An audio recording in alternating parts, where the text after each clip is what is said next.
August 9 పశ్చిమ బెంగాల్ కలకత్తా రాష్ట్రంలోని RG Kar medical కళాశాలలోని junior doctor అయినటువంటి మౌమితా దేబ్నాథ్ గారిని అతి కిరాతకంగా 10 మంది దుండగులు రేప్ చేశారు. మిత్రులారా, ఏ రకంగా అసలు ఆమెను ఏ విధంగా రేప్ చేశారంటే నిజంగా చెప్పడానికి నాకు నోరు కూడా రావడం లేదు.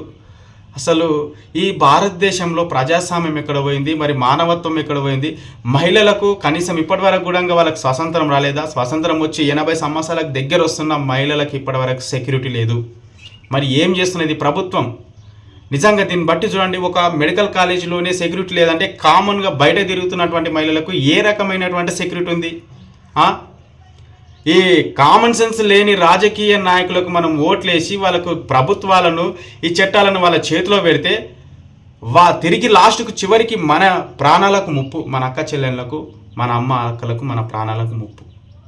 దీన్ని బట్టి ఆలోచించాలి. ఈ భారతదేశానికి కావాల్సింది రాజకీయ నాయకుడు ఏ రకంగా ఉండాలని. ఖచ్చితంగా మౌమితా దేబ్నాథ్ గారి పైన జరిగినటువంటి ఈ అన్యాయాన్ని ఆమె అసలు నిజంగా ఏ రకంగా అనుభవించిందో, బతికున్నప్పుడు ఎంత ఘోరంగా నరకం అనుభవించిందో అంతకు మించి నా వేస్ట్ నా కొడుకులకు శిక్ష పడాలి. మరొక అమ్మాయికి జరగకుండా నా కొడుకులకు శిక్ష పడితేనే ఈ భారతదేశంలో మహిళలకు ఒక రెస్పెక్ట్ అనేది వస్తుంది.